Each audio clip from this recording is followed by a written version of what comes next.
अब हम लोग क्वेश्चन नंबर 40 देखेंगे, 40 नंबर क्वेश्चन देखेंगे। इससे पहले आप लोग 39 नंबर क्वेश्चन तक आप लोग बना चुके हैं। 40 नंबर क्वेश्चन बना लेंगे, इसके बाद होगा एडजस्टमेंट ऑफ कैपिटल। इसके बाद बहुत ज़्यादा नहीं, 5-7 सवाल बचेगा, उसके बाद ये एक्सरसाइज खत्म हो जाएगा। अब ये एक्सरसाइज लास्ट की ओर चल रही है, उम्मीद रखते हैं कि आप लोग समझते होंगे। तो आइए समझना शुरू करते हैं। क्वेश्चन नंबर 40 नंबर देखिए। 40 नंबर क्वेश्चन में कहता है ए और बी साझेदार हैं, वे लाभ हानि को कैसे बांटते हैं? 5-3 के अनुपात में। कौन साझेदार है? ए और बी। लाभ हानि को कैसे बांटते हैं? 5-3 के अनुपात में बांटते हैं। फिर आगे लिखा हुआ है उनका न्यू रेशियो भी दिया हुआ।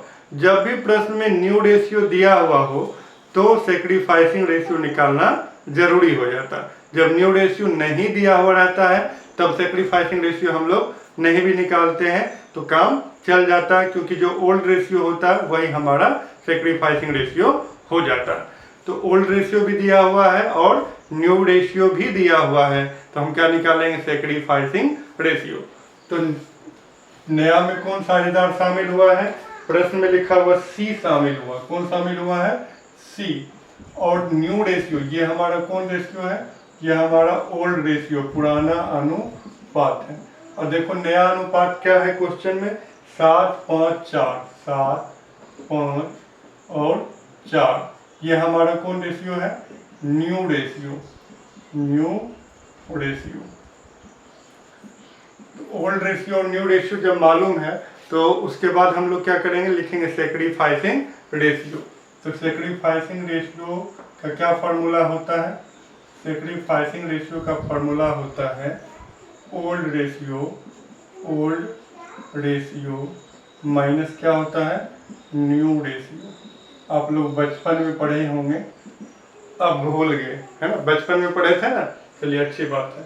कौन कौन पार्टनर है? ए है और बी है। ओल्ड रेशियो 5-3, 5-3 को लिख सकते हैं 5/8, 3/8। 8 कहाँ से आ गया? तो जोड़ दिए, 5-3 8 minus new ratio. New ratio क्या? 7 और 5 12, 12-4 कितना हो गया? 16। तो 7/16, 5/16। 8 और 16 का एलसीएम लीजिए। 8 और 16 का एलसीएम कितना आ गया? 16 आ गया। 8 दूनी 16, 5 दूनी 10, 16 एकम 16, 7। कितना हो गया? 3/16। और यहाँ 8 और 16 का एलसीएम 16, 8 दूनी 16, 3 दूनी 6 और 5 कितना? 1/16। तो हमारा सेक्रीफाइसिंग रेशियो क्या आ गया? 3:1। यह हमारा सेक्रीफाइसिंग रेशियो आ गया।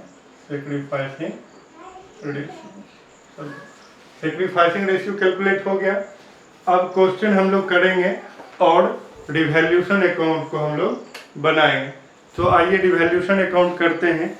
नीचे लिखा हुआ है सी पूंजी के लिए 1 लाख और गुडविल के लिए 48,000 रुपया लाता है। ये जो पूंजी के लिए 1 लाख और ख्याति के लिए 48,000 रुपया लाता है, तो इसका यहाँ पे अभी कोई रिवैल्यूशन में कोई ज़रूरत नहीं है। आगे बढ़ते हैं। कहता है ख्याति की आधा पैसा निकाल लेता है, इसका भी रिवैल्यूशन में कोई ज़रूरत नहीं है। रिवैल्यूशन में किसकी ज़रूरत है? जिसमें संपत्ति या दायित्व का दाम बढ़ता है या घटता है। संपत्ति या कर्जा बढ़ेगा तो या घटेगा तो उसी चीज को हम रिवैल्यूशन अकाउंट में लिखते हैं। डी नंबर में है, ये जरूरी है। देखो क्या लिखा हुआ, लिखा हुआ मशीन का दाम हो गया 1,50,000। अब पहले देखो मशीन का दाम कितना था? बैलेंस शीट के एसेट्स में देखिए 1,20,000 था। 1,20,000 का चीज हो गया 1,50,000। कितना बढ़ गया? 30,000। तो दाम बढ़ेगा तो किधर लिखते हैं? बाय में, बाय। किसका दाम बढ़ा है? मशीन का। मशीन का 1,20,000 का चीज हो गया 1,50,000। कितना बढ़ गया बच्चों? 30,000 बढ़ गया। आगे देखते हैं। स्टॉक का दाम हो गया 1 लाख। स्टॉक का दाम 1 लाख हो गया। देखो स्टॉक पहले से कितना है? 80,000। 80,000 का चीज हो गया 1 लाख। कितना बढ़ गया? 20,000। तो किधर लिखेंगे? बाय में। जिसका दाम बढ़ता है उसको बाय। कितने? 20,000। अब आगे देखो, लिखा हुआ 10,000 रुपया अपर्याप्त ऋण, मतलब जो रुपया देने वाला डेटर है और डेटर में 10,000 रुपया डूबेगा, तो डूबेगा तो लॉस हो गया, नहीं नुकसान हो गया। तो नुकसान होगा क्या लिखेंगे, टू में, टू प्रोविजन फॉर डेटर, कितना नुकसान गया, 10,000। और कुछ क्वेश्चन में लिखा हुआ नहीं है, तो सवाल बन गया प्रॉफिट कितना का हुआ, 50,000 का, 50,000 का प्रॉफिट है, यहाँ भी लिख देते हैं 50,000। और 10,000 का लॉस है, कितना का प्रॉफिट हुआ, 40,000 को। इस 40,000 को किस में बांटेंगे, पार्टनर्स कैपिटल में, पार्टनर्स कैपिटल। कौन कौन पार्टनर है, ए और बी है। इसको किस अनुपात में बांटेंगे, ओल्ड रेशियो में। किस अनुपात में, ओल्ड रेशियो, पुराना अनुपात। पुराना अनुपात क्या है, 5 और 3 है। तो 40,000 को 5 3 तो 8 हो गया, 8 हो गया, 8 पचे 40 पचे 25,000 हो गया, अब 5 दिया 15,000। ये हो गया रिवैल्यूएशन अकाउंट कंप्लीट। अब क्या बनाएंगे बच्चों, अब बनाएंगे पार्टनर्स कैपिटल अकाउंट। और पार्टनर्स कैपिटल अकाउंट जब बनाएंगे तो जिससे पूंजी बढ़ेगा उसको बाय में, घटेगा तो टू में, कैपिटल इंक्रीज करेगा तो बाय में और डिक्रीज करेगा तो टू में। आइए बनाते हैं। सबसे पहले क्या लिखेंगे, कैपिटल लिखेंगे, by balance BD, by balance BD. पूंजी देखो क्वेश्चन के लायबिलिटी साइड में, लायबिलिटी में ए का पूंजी है कितना, 1,00,000, बी का पूंजी 1,20,000। क्वेश्चन के लायबिलिटी से लिख दी, ए का पूंजी 1,00,000, बी का 1,20,000। पूंजी लिखने के बाद देखो क्या लिखेंगे, चेक करेंगे क्वेश्चन की लायबिलिटी में जनरल रिजर्व है, नहीं है, नहीं है तो नहीं लिखेंगे। और आइए नीचे है कि सी जो है पूंजी के लिए 1,00,000, ख्याति के लिए 48,000। तो ख्याति का जो 48,000 रुपया लाया है उसको बांटेंगे, तो क्या लिखिएगा, बाय गुडविल। क्या लिखना है बच्चों, बाय गुडविल। 48,000 को ए और बी में बांटेंगे। और ख्याति का पैसा किस अनुपात में बढ़ता है, किस अनुपात में बढ़ता है, त्याग अनुपात में, 3:1 में। तो 3:1 में बांटिएगा तो 48,000 रुपया है, 48,000 3:1 में, 3/4, तो 4 एकम 4, 4 दूनी 8, 12 तिया 36,000, 36,000 और 12 एकम 12,000, 1/4 करेंगे तो हो जाएगा 12,000। गुडविल को बांट दिए। चलिए आगे बढ़ते हैं। सी नंबर में लिखा हुआ ख्याति का गुडविल का आधा पैसा निकाल लेता, आधी रकम आहरण किया जाता। आहरण का मतलब निकालेगा, निकालेगा पूंजी घटेगा, पूंजी घटेगा किधर लिखेंगे, टू में। कैश लिखा होगा असेट्स में तो कैश, बैंक लिखा होगा तो बैंक का, दोनों लिखा है तो जो मानो वो लिखो, है ना। हम लिख देते हैं कैश, है ना, कैश। कितना निकालेगा, आधा, 36,000 का आधा कितना निकालेगा, 18,000। अब बी का है 12,000, 12,000 का आधा 6,000 हो गया। चलिए आगे चलते हैं। और इसमें कुछ नहीं है, इसमें देखो 2 में ए बी है, तो 2 में है तो किधर जाएगा, 2 में है तो बाय में, कोना कोनी जाएगा। कहाँ से आया है, रिवैल्यूएशन से। क्या लिख देंगे, रिवैल्यूएशन, रिवैल्यूएशन। ए में कितना लिखा हुआ, 15,000, अब बी में कितना लिखा हुआ, ए में है 25,000, ए में 25,000, बी में 15,000 हो गया। अब क्वेश्चन में कुछ लिखा हुआ नहीं है, तो लिखा हुआ नहीं है तो जोड़ घटाव कर देते हैं। जोड़िए, कितना हो गया, 5 5 10 1 11 1 बाकी 1 6 और 1,61,000। इधर जोड़िए, 5 2 7 और 2 2 4, 1,47,000। यहाँ भी लिख देते हैं 1,47,000, 1,61,000। ये आपका बैलेंस लिख दिए। अब क्या लिखेंगे, यहाँ लिखेंगे to balance CD, to balance CD लिख देंगे। अब घटाएंगे, घटाएंगे, चलो ठीक है।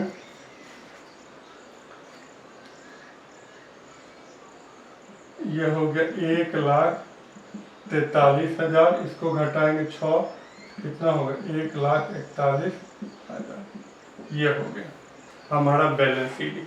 अब क्या बनाएंगे, अब बनाएंगे बैलेंस शीट। बैलेंस शीट तो बनाना बिल्कुल इजी है। देखिए क्वेश्चन के लायबिलिटी में जो लिखा हुआ, लायबिलिटी में एसेट्स में जो लिखा हुआ एसेट्स में, तो लिखते हैं क्रेडिटर्स। क्या लिखते हैं, क्रेडिटर्स। क्रेडिटर्स कितना है 30,000, इसमें कोई परिवर्तन नहीं है तो 30,000 ही लिखाएगा। क्रेडिटर के बाद क्या लिखा हुआ, बीपी। क्या लिखा हुआ बच्चों, बीपी। बीपी कितना लिखा हुआ 30,000, तो बीपी में भी कोई परिवर्तन नहीं हुआ। आगे लिखा हुआ कैपिटल। क्या लिखा हुआ है, कैपिटल। कैपिटल राजधानी वाला नहीं, पूंजी वाला। कौन कौन है कैपिटल में, ए है, बी है, सी। ए का पूंजी अब कितना हो गया 1,43,000। अब बी का कितना हो गया 1,41,000। और सी का, तो सी अभी पूंजी के रूप में कितने लाया है 1,00,000। 1,00,000 तीनों को जोड़ दीजिए तो हो गया 3,84,000। 3,84,000। अब देखिए असेट साइड में लायबिलिटी का काम हो गया। असेट्स में है मशीनरी। क्या लिखा हुआ है, मशीनरी। मशीनरी का दाम कितना हो गया 1,50,000, तो बाहर वाला लिखेंगे 1,50,000। मशीनरी के बाद देखो क्या लिखा हुआ, स्टॉक। क्या लिखा हुआ, स्टॉक। स्टॉक का दाम बाहर में कितना लिखा हुआ 1,00,000। जो नया दाम है वो लिखते, जो नया मूल्य है वो लिखते हैं। स्टॉक के बाद क्या है, डेटर। डेटर, डेटर कितना है 70,000, लेकिन बाहर में लिखा हुआ था कितने डूबेगा 10,000 डूब गया, तो कितना का डेटर बचा 60,000 का बचा। 70,000 का डेटर था, अब बाहर में लिखा 10,000 रुपए का प्रावधान किया गया, तो 70 में 10 चला गया तो कितना बचा 60,000। अब डेटर के बाद देखो लिखा हुआ है कैश एट बैंक और हैंड। कैश एट बैंक उसी तरह से छोड़ देते हैं, बैंक 7,000 है वो लिख देते हैं, और कैश देखो कैश कितना है, कैश है 3,000। कितना है 3,000। तो किसी में भी जोड़े घटाए उसे कोई दिक्कत नहीं, मन है तो कैश में जोड़िए, मन है तो बैंक में जोड़िए, उसे कोई प्रभाव नहीं पड़ेगा। तो 3,000 रुपया पहले से कैश है, और नया पार्टनर आया तो वह पूंजी के रूप में कितने लाया 1,00,000 रुपया लाया, और गुडविल के रूप में कितने लाया 48,000 रुपया गुडविल के रूप में लाया। लेकिन गुडविल का आधा पैसा निकाल लेता, आधा पैसा निकाल लेता। 3,000 पहले से था, नया पार्टनर 1,00,000 लाया पूंजी और 48,000 ख्याति लाया, और गुडविल का आधा पैसा निकाल लिया। 48,000 का आधा कितना होता है बच्चों 24,000। 24,000 रुपया निकाल लिया, तो कितना हो गया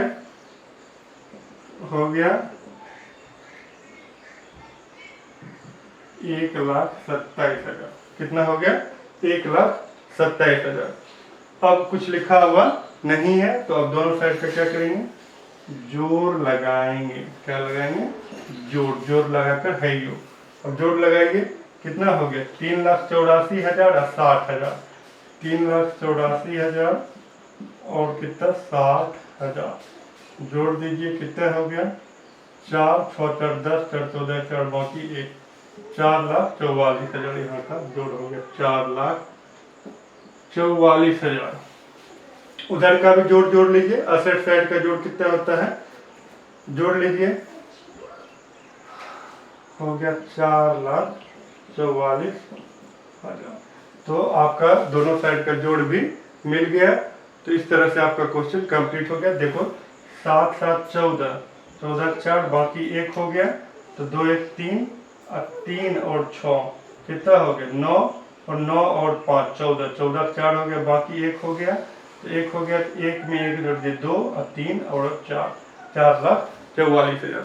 तो इस तरह से आपका क्वेश्चन नंबर 40 जो है कंप्लीट हो गया। और अगले वीडियो में हम लोग कैपिटल एडजस्टमेंट सीखेंगे, ये हमारा लास्ट टॉपिक होगा, और कैपिटल एडजस्टमेंट सीखने के बाद ये चैप्टर हमारा कंप्लीट हो जाएगा। चलिए, बहुत अच्छे।